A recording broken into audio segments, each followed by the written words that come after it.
buenas noches. Silvia tiene una historia increíble que vale la pena conocer a detalle y por eso quisimos hacer este formato de conversación y creo que al final van a estar de acuerdo conmigo en que vale mucho la pena abordar lo que has hecho con mucho detalle. Yo nací en la Ciudad de México, por el sur de la ciudad, Coyoacán. Mi infancia fue muy, para mí fue muy corta, por lo mismo, por mi misma ignorancia, por no saber de sexualidad, por no saber de derechos. Todo comenzó cuando mi padre falleció cuando yo tenía 8 años. Ahí empezó mi infancia y ser grande, porque empecé a trabajar muy joven. ¿El por qué? Porque viví violencia con un hermano y con mi mamá, ¿no? Porque ahí no tenía ni voz ni voto, ni me decían, oye, esto. Para todo yo tenía culpabilidad de todo lo que pasaba, ¿no? De allí empecé yo a vivir desde un principio la violencia, desde mi infancia. Empecé a trabajar muy joven, empecé a llevar a casa dinero para que mis hermanos estuvieran bien, siendo la menor. ¿Desde qué edad empezaste a trabajar? A los 10 años. A los 10 años. A los 10 años. Y luego tu adolescencia también empezó muy temprano. Así es. Y cuando llegó mi regla a los 11 años, fue como un pecado. Me golpeó mi mamá y de ahí yo decía que la sexualidad era mala. Yo pensaba que era todo. Mi hermano, con el que me llevaba, él me enseñó a usar una toalla sanitaria. Hace unos días que hablábamos de tus primeros novios, de tus primeras relaciones, que además el tema de tener una pareja o de que te gustara un niño muy jovencita era también un tema difícil de tratar en tu casa. Sí, porque ¿no? era como un error, ¿no? De tener un novio y era un pecado, ¿no? Que mamá, es un error y no debes de estar allí. El que me besara, el que estuviera ahí en la esquina platicando con un hombre era pues un pecado. Entonces, lo que pasó a la edad de 15 años, iba a las discos, empecé a conocer gente, de ahí conocí al padre de mis hijos, Arturo, ahí me empecé a relacionar con él en poco tiempo y de ahí dije, esta es mi salvación, salgo de mi casa. ¿A qué edad? A los 17 años. ¿Y a los 17 años tuviste, te a los embarazaste 17 tu primer años hijo, ¿no? me embaracé, no me casé, lo único que hice salí embarazada, nunca pensé en un aborto, nunca pensé en nada, sino seguir adelante, nunca vi que para mí fuera mi embarazo un pecado, sino que defendía a mi bebé mucho, que fue mi hija la mayor. ¿Decidiste tener a tu hija? A mi hija, luego tuve mi segundo hijo. Pero iniciaste una vida de pareja a esa edad. A esa edad empecé una vida de pareja, pero sin saber que llegar a ese hogar iba también a vivir violencia, iba a vivir todo, ¿no? Lo que yo pensaba que era algo, un maravilloso hogar, no fue así. ¿Cómo fue tu vida a partir de ese momento del nacimiento de tu primera hija y los siguientes años con Arturo? ¿Cómo era esa vida? ¿Cómo era esa dinámica? Esa vida era de que él tomaba mucho, él me golpeaba, viví violencia mucho tiempo. En un tiempo de que nació mi segundo hijo, al año nació, tanto que no sabía de un anticonceptivo, no sabía nada, me embaracé y el doctor me regaña, ¿tú no sabes de anticonceptivos? Le digo, no. Él fue el que me enseñó para los anticonceptivos y él me dijo, ya no vuelvas a tener otro hijo porque te vas a meter en más problemas.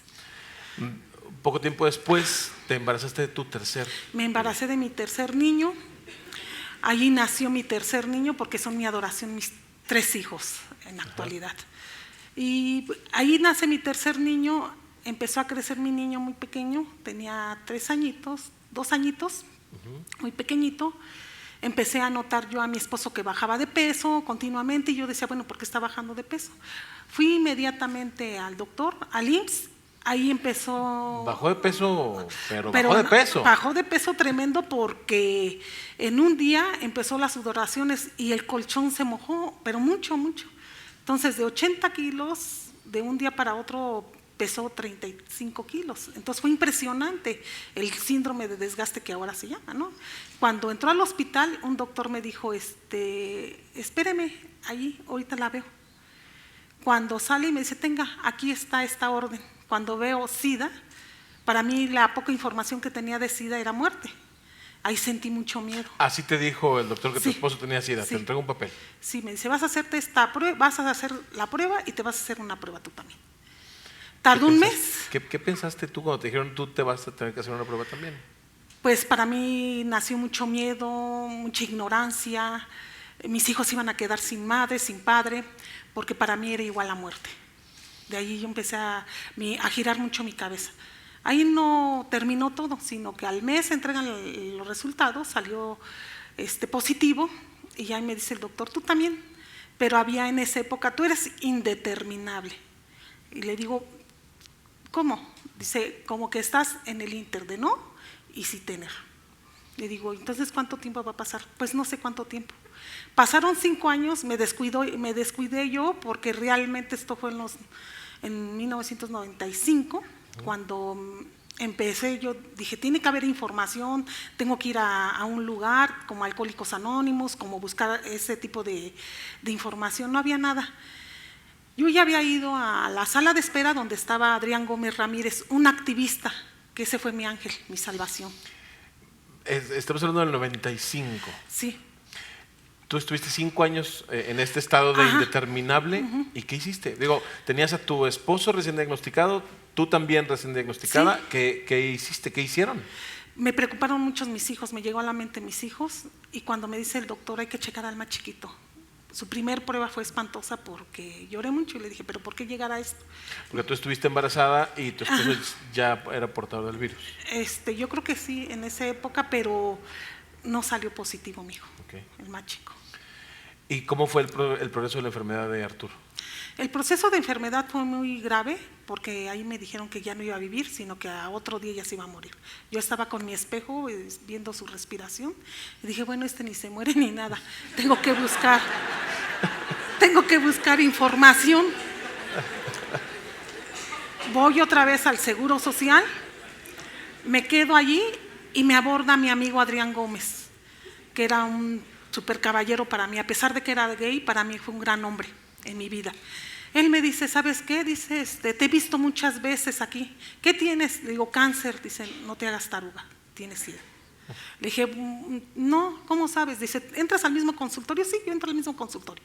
Ah, bueno, te voy a explicar las cosas así, de rápido, como hoy express, y tienes que ser lista. Le digo, ¿por qué? Porque te vas a venir conmigo a los congresos. ¿Cuáles congresos? De los que estamos haciendo. Y tienes que hablar como mujer viviendo con VIH. Ya me di cuenta que tienes VIH, tú también. No, SIDA, porque no se hablaba del VIH. Y le digo, no, Adrián, es que yo no quiero. Pues no es de que quieras, tienes que empoderarte en este momento. Vas a salvar muchas vidas y a futuro vas a ser una gran activista. Silvia, regresándome un poco, tu relación con Arturo. Bueno, Mi relación con Arturo fue que tuvo una atrofia cerebral en ese tiempo. Desde un principio le diagnosticaron la atrofia cerebral porque ya había llegado el virus al cerebro. Pero logró mejorarse. Logró mejorarse en el sentido de que vi varios médicos particulares. Había una doctora, Claudia Granados, como la recuerdo, estaba en Lanzures y costaban las consultas muy caras. Entonces, lo que hizo el VIH en mi vida fue en lo económico, dejarnos sin nada, sacar a mis hijos de la escuela de paga y seguir adelante. Entonces, para mí eso fue que quitarme el miedo y atender otras cosas y tener buenos aprendizajes con el activismo. Y además dedicaste mucho tiempo a cuidar a tu esposo. Así es, fui cuidadora de él porque necesitaba cuidados especiales a los que tenía que estar ahí en el momento, sus medicamentos y todo, y adquirir los medicamentos en el extranjero, porque en ese tiempo con Nacida ponía letreritos, quien tenía el AZT y el Indinavir, y yo lo compraba abierto con pocas pastillas, y así obtenía el medicamento. ¿Cómo está Arturo hoy de salud?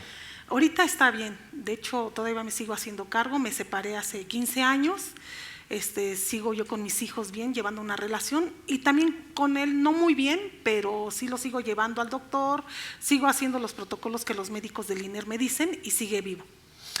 Silvia, y bueno, regresando a Adrián, que conociste en el hospital, estamos hablando de una época en la que ser VIH positivo o en ese entonces tener SIDA era discriminación inmediata. Y estigma. En el mismo hospital. En el mismo hospital, llegaba y desde el policía, ¿a dónde vas? Voy con el doctor Febronio, ¿a qué? Y yo les decía, es que voy con el médico internista. No, tú enséñame tu cita. Ahí fue mi primer impulso también, recuerdo, que le dije, tengo SIDA, con permiso. Y me pasaba. Ese fue mi arma también, fue de verdad mi arma y mi salvación decir que tenía VIH. Y pues todo el mundo, ay, ¿cómo andas diciendo eso? Pues si no me deja entrar, ya se me hizo tarde para mi consulta. Ahí empezó como a crecer esta semilla en ti del activismo. Así es. Ahí me confundí un poquito, te voy a decir un lapso, porque mi esposo se contagió por bisexualidad. Y yo cuando conozco a Adrián, fue algo impresionante para mí, porque me dice él, yo soy gay. Y me fui con mi ignorancia así en mi mente, dije, no trae falda, no trae nada. O sea, yo pensaba eso. Entonces también me empecé a pulir en la equidad de género. Y él me dijo, conmigo vas a aprender muchas cosas. Y de ahí empecé yo a aprender con él y me empezó a pulir en las terminaciones y todo este rollo, ¿no? De la sexualidad.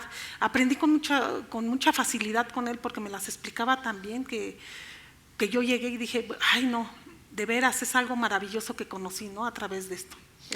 Silvia, y entonces empezaste a ayudar a otras personas que sufrían de lo mismo, que ya estaban en grados avanzados con enfermedades oportunistas, que tenían un cuadro de salud difícil, y empezaste a ayudar a otra gente de la nada. Así es, porque vi a mi esposo y dije, si este se salvó, se pueden salvar todos, ¿no?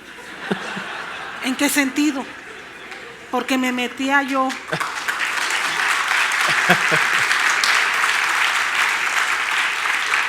Me metí al hospital y en el hospital veía cómo estaban de gravedad. A veces por deshidratación se morían.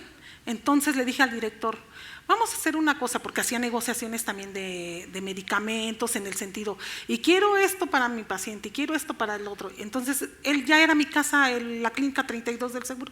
¿Ahora qué quieres, Silvia? No, pues quiero para este, quiero cama para este y para el otro. Entonces, ahí fue cuando hice una incidencia política muy grande en la clínica 32 y ahí decirles los derechos humanos de las personas que vivimos con VIH. Él me dice, ¿y qué ganas con todo esto? Con que te pongas a trabajar, con que nos cumplas y que me lo firmes.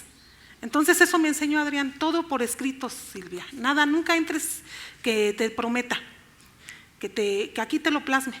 Entonces así empecé a trabajar yo con el director y me dice, ¿no te gustaría poner sueros? Sí. Y le digo, ¿para qué? Para que te pongas tú también a ponerle sueros a los muchachos. Y me metí a urgencias, eso fue lo más padre porque ya tenía un respeto de personal médico, el director, yo ya entraba como en mi casa, ya el policía me conocía. Silvia, y después trabajaste años haciendo esto, ayudando a otros pacientes y tuviste un sueño, y de ese quiero que me platiques. Era un sueño a lo mejor muy lejos. Por ejemplo, en mi casa, los tenía en mi sala, recuerdo las colchonetas, los ponía allí y bajaba a mi hija. ¿Otra vez, mamá?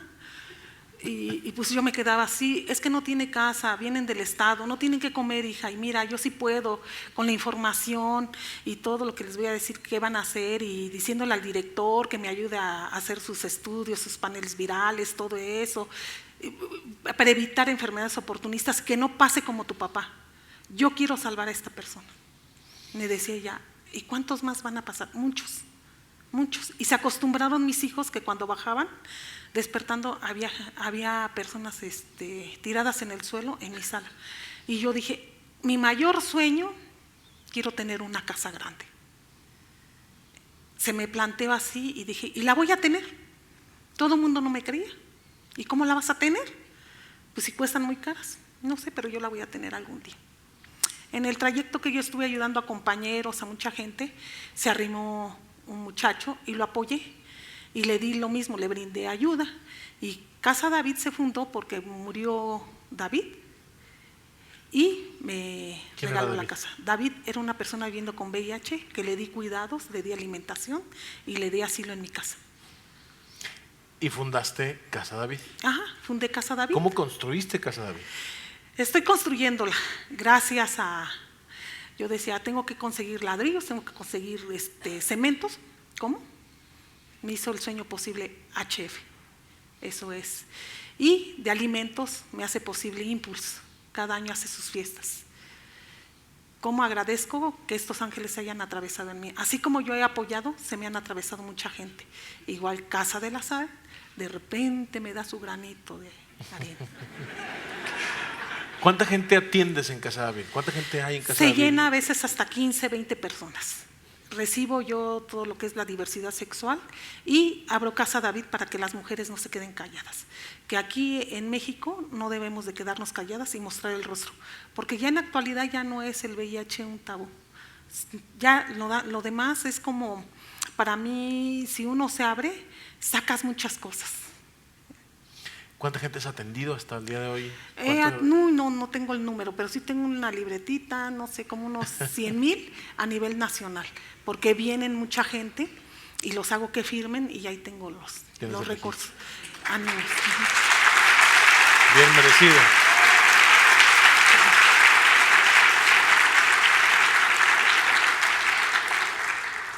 Silvia, son 26 años ya desde tu diagnóstico.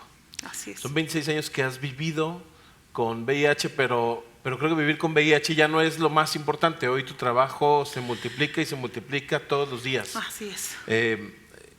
Al final de hoy, falta mucho por hacer seguro, pero al final de hoy, estos 26 años, ¿qué te trajo el VIH o qué se llevó el VIH? ¿Qué ha dejado en tu vida este parteaguas? El VIH se llevó mi vida, 26 años. Y me quedé con 26 años con VIH. Vivir con dignidad y con la cara muy en alto. Y que no vivan las mujeres con ignorancia. Que alcen la voz. ¿Por qué? Porque realmente somos minimizadas. No hay tanto trabajo en mujeres. Y hacerse la prueba, sobre todo. Y usar el condón, que es lo más importante. ¿Tu sueño? ¿Qué sigue para Casa David y para ti? ¿A dónde quieres llegar? A ver si llego. Ya son 26 años. ¿A dónde? Mi sueño más grande es hacer más ampliada la casa y ver mi casa más llena y que fuera esto circulando. Ya está circulando Casa David en hospitales, porque soy muy sonada en hospitales, en nutrición, cancerología, cardiología, INER, nutrición, Secretaría de Salud, lo que es IMSS y ISSSTE. Ya soy muy conocida y en los estados no se diga. Ahorita en Hidalgo estoy trayendo mucha gente de allá y también llevando la difusión debajo de los laureles, que está HF conmigo. ¿Y hoy, cómo luce la vida de Silvia Carmona hoy? ¿Hoy tienes una pareja? Hoy tengo una pareja, soy muy feliz, tengo mis 3 hijos, mis 2 nueras, mi nieta que apenas acaba de nacer hace 2 meses y mi hija y mi yerno. Y mi pareja, que es lo principal, Isaías Colio, que no es VIH, me tiene paciencia, me tiene todo, porque soy la más enojona, entonces de repente ahí tenemos algunas diferencias, pero soy muy feliz con él y vivo muy en paz. Sobre todo la tranquilidad y la paz. Y el padre de mis hijos, pues que bueno, que no le falte sus medicamentos y sigo llevándolo al doctor y haciendo incidencia política para que no le falten. Silvia, hay miles de corazones que hoy laten gracias a ti. Muchas gracias y muchas gracias por ese tiempo de hoy. Claro que sí. Vamos a ponernos de pie. Me voy a dejar solita aquí porque esto vale la pena.